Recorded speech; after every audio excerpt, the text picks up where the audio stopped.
Hello, good evening everyone. Welcome back to my channel guys. So today I am again with you with my second video lecture on 10th class ICSE chemistry. Alright guys, in my last video lecture I had discussed about the periodic table, what is periodic table, how you can read the periodic table, Dobner theory of periodic table, triads and so on. So in this video lecture I am taking a very simple topic, that is electronic configuration. What is electronic configuration and how you can arrange the number of electrons in an atom according to the electronic configuration, right? So सबसे पहले guys आपको ये पता होना चाहिए कि electronic configuration क्या होती है। इलेक्ट्रॉनिक जैसे नाम से पता चल रहा है कि इलेक्ट्रॉन की अरेंजमेंट किस में, एटम में, ठीक है, किसी भी एलिमेंट में आपके। For example electronic configuration also known as the electronic structure. Electronic configuration को हम इलेक्ट्रॉनिक स्ट्रक्चर भी कहते हैं। The arrangement of electron in energy levels around an atomic nucleus. आपको पता है जब भी हम किसी एलिमेंट की बात करते हैं उस एलिमेंट के अंदर एटम्स होते हैं, न्यूक्लियस होता है, प्रोटॉन्स होते हैं, इलेक्ट्रॉन्स होते हैं, ठीक है। तो इलेक्ट्रॉनिक कॉन्फ़िगरेशन क्या है? Arrangement of electrons in energy levels. जो भी उस एलिमेंट के अंदर एनर्जी लेवल्स होंगे उसमें आपके इलेक्ट्रॉन्स किस तरीके से अरेंज होंगे अराउंड द न्यूक्लियस। मीन्स यहाँ पे मिडल में आपके पास न्यूक्लियस होगा, इस तरह से एनर्जी शेल्स होंगे। उन एनर्जी शेल्स में जो इलेक्ट्रॉन का अरेंजमेंट है किसी भी केमिकल एलिमेंट में वो किस तरीके से है, this is known as the electronic configuration, right.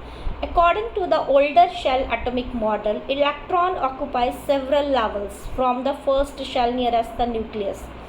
According to older shell atomic model, अगर हम older shell atomic model को देखें, electrons occupies several levels. Electrons जो हैं वो अलग अलग levels में distribute होते हैं from first shell nearest to the nucleus. Means वो शेल जो न्यूक्लियस के सबसे नज़दीक है उसको हम के शेल बोलते हैं। Through the seventh shell, mean seventh तक इस तरीके से शेल जाते हैं। क्यू है फारदेस्ट फ्रॉम द, जैसे क्यू है वो फारदेस्ट मतलब सबसे दूर है, किससे? न्यूक्लियस से, राइट। वो किस तरीके से है अभी हम नेक्स्ट स्लाइड में मैं आपको इसका मीन्स पिक्टोरियल रिप्रेजेंटेशन दिखाऊंगी जिससे आपको क्लियर हो जाएगा।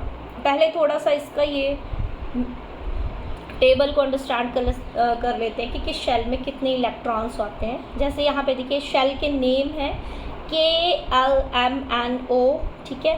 सब शेल हैं, जैसे के शेल है आपका, के शेल में कितने सब शेल हैं guys? 1s 2s 2p, sorry let me clear this. के शेल में कितने सब शेल हैं? 1s और 1s है गाइस, सिर्फ 1s, ठीक है। और सब शेल में मैक्सिमम इलेक्ट्रॉन्स कितने आएंगे? 2, राइट। अगेन आपका एल शेल है, उसमें कितने सब शेल हैं? 2 हैं, 2s और 2p। उसमें जो s आपका शेल है उसमें 2 इलेक्ट्रॉन आते हैं और p वाले में 6 आते हैं, तो 8 इलेक्ट्रॉन्स आप हैं एल वाले शेल में रख सकते हैं। मीन्स सिंपल सा लॉजिक है इसका। दिस इज़ न्यूक्लियस जो छोटा सा मैंने बनाया है, इसके बाहर ये शेल है। फर्स्ट शेल जो है इसमें 2 इलेक्ट्रॉन आएंगे, सेकंड जो है इसमें 8 आएंगे। मीन्स फर्स्ट वाला जो है के शेल है, इसका एक ही सब शेल होता है 1s। एल सेकंड जो है वो एल है जिसमें 2s और 2p 2 सब शेल हैं, और इसमें 2 और 6 मीन्स दूसरा वाला जो शेल है इसमें 8 इलेक्ट्रॉन्स आते हैं, राइट। नेक्स्ट है एम। एम में 3 सब शेल्स होते हैं, s p d, ठीक है। इसमें S में आपको पता है 2 आते हैं, P में 6 आते हैं और D में 10 आते हैं। तो मीन्स M जो शेल है उसमें 18 इलेक्ट्रॉन्स आप कैरी कर सकते हैं। नेक्स्ट आपके पास आ गया N। इसमें S P D F कितने सब शेल हैं? 4। तो S में 2 आते हैं, P में 6, D में 10 और F में 14 इलेक्ट्रॉन्स आएंगे। मीन्स N जो शेल है उसमें टोटल 32 इलेक्ट्रॉन्स आएंगे। इसी तरीके से O है, S P D F, इनके अलग अलग फिर से गाइस इंटरप्शन आ गई। Okay guys, so this is O shell में जैसे मैंने आपको बता दिया कि इसमें कितने सब शेल होते हैं, S P D F G। S में 2 आते हैं, 6 में P, D में 10, F में 14 और G में 18, ठीक है। इस तरीके से टोटल जो ओ शेल है उसमें 50 इलेक्ट्रॉन्स आते हैं, ठीक है। और ये भी एक थोड़ा सा यहाँ पे रिप्रेजेंट किया है हमने मीन्स जो एनर्जी शेल्स है उनको किस तरीके से लिखा जाता है, जैसे 1s मीन्स पहला एनर्जी लेवल है 1 लिखा है, तो s means type of orbital, कौन सा ऑर्बिटल है, s है, p है, d है, ठीक है। और यहाँ पे ये जो आपके पास सुपरस्क्रिप्ट में लिखा है number of electron in the orbital, कितने इलेक्ट्रॉन्स है उस ऑर्बिटल में, वो आपको शो कर रहा है, राइट। यहाँ पे कुछ एक एलिमेंट्स की इलेक्ट्रॉनिक कॉन्फ़िगरेशन को मैं एक्सप्लेन कर रही हूँ जिससे आपको क्लियर हो जाएगा गाइस। जैसे सबसे सिंपल हमने लिया है electronic configuration of carbon, C6 means carbon का एटॉमिक नंबर जो है वो 6 होता है, ठीक है। तो यहाँ पे देखिए बीच में न्यूक्लियस है जिसमें प्रोटॉन्स और न्यूट्रॉन्स हैं, प्लस चार्जेस प्रोटॉन है, न्यूट्रॉन में कोई चार्ज नहीं होता है गाइस, इसीलिए इसके आगे कोई सिंबल नहीं लगा है। Electron having a negative charge, okay.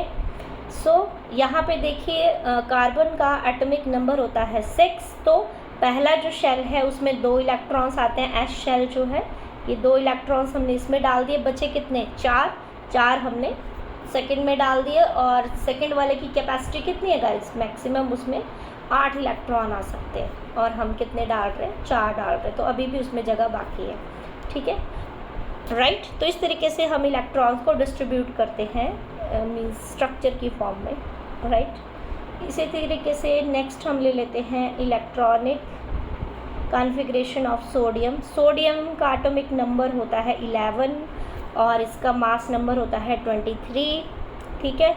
तो एटॉमिक नंबर इसका कितना होता है गाइस, 11 होता है। तो फर्स्ट वाला ये आपके पास प्लस जो जिस पे साइन लगा है प्रोटॉन्स है, 11 प्रोटॉन्स है, 12 इसमें न्यूट्रॉन्स हैं, ठीक है। इसीलिए उसका एटॉमिक मास नंबर जो है वो 23 होता है। मैंने आपको बताया था ना कि सोडियम का जो एटॉमिक नंबर होता है वो 11 होता है। मैंने आपको कहा था कि मास नंबर एटॉमिक नंबर के डबल होता है, ठीक है। लेकिन अगर हम ऐसे देखें, सोडियम का एटॉमिक नंबर 11 है, इसका मास नंबर होना चाहिए 22, लेकिन होता कितना है 23। ऐसा इसलिए होता है क्योंकि यहाँ पे देखिए नंबर ऑफ़ प्रोटॉन्स कितने हैं, 11, और नंबर ऑफ़ न्यूट्रॉन्स कितने हैं, 12 हैं। एक आपके पास जो है न्यूट्रॉन जो है वो ज़्यादा है, इसीलिए उसका एटॉमिक मास जो है वो 23 है। क्लियर हो गया गाइस, अब कोई कन्फ्यूज़न नहीं रहेगी कि मैम 22 होना चाहिए 23 क्यों है, राइट। तो अब चलते हैं इसके इलेक्ट्रॉनिक कॉन्फ़िगरेशन के ऊपर। सोडियम का 11 होता है, तो यहाँ पे देखिए फर्स्ट वाले शेल में 2 इलेक्ट्रॉन आ गए आपके, 11 है ना, तो सेकंड में कितने आ जाएंगे, 8 डाल दीजिए, क्योंकि मैक्सिमम कैपेसिटी उसकी 8 है। 2 4 6 8 बचे कितने, 8 और 2 कितने हो गए, 10 हो गए, और बचा 1 वो आपका नेक्स्ट शेल में आ गया, थर्ड वाले में, ठीक है। यहाँ पे देखिए लिखा भी है फर्स्ट शेल, सेकंड शेल में 8, थर्ड शेल में 1, ठीक है। तो ये एक चीज़ यहाँ पे 2 क्वेश्चंस आपके क्लियर हो जाते हैं। एक क्वेश्चन आपको ये भी आ सकता है कि why the atomic mass of the sodium is 23 as उसका एटॉमिक मास जो है वो 22 होना चाहिए। तो आप सिंपल एक्सप्लेन कीजिए, the number of neutron is extra in the sodium, right. Means number of protons उसमें 11 होते हैं और नंबर ऑफ़ न्यूट्रॉन्स जो है वो उसमें एक ज़्यादा होता है, that's why the atomic mass of the sodium is 23। इस तरीके से मिसलेनियस क्वेश्चंस भी कई बार एग्ज़ाम में पूछे जाते हैं, तो ये चीज़ें आपको क्लियर होनी चाहिए, राइट। नाउ एक और इलेक्ट्रॉनिक कॉन्फ़िगरेशन कर लेते हैं, इससे आपको और क्लियर हो जाएगा। Electronic configuration of potassium. Potassium का एटॉमिक नंबर कितना होता है गाइस, होता है 19, ठीक है। यहाँ पे देखिए 19 होता है ना, तो कैसे इसको इलेक्ट्रॉनिक कॉन्फ़िगरेशन में कन्फिगर करेंगे। फर्स्ट शेल में आ गए, यहाँ पे देखिए 19p+ लिखा है, दैट मीन्स प्रोटॉन कितने हैं पोटेशियम में, 19, और न्यूट्रॉन कितने हैं, 20। 19 को आपस में प्लस करेंगे तो कितना आएगा, 38। लेकिन एक न्यूट्रॉन ज़्यादा है, तो पोटेशियम का एटॉमिक मास कितना आएगा गाइस, 39, राइट।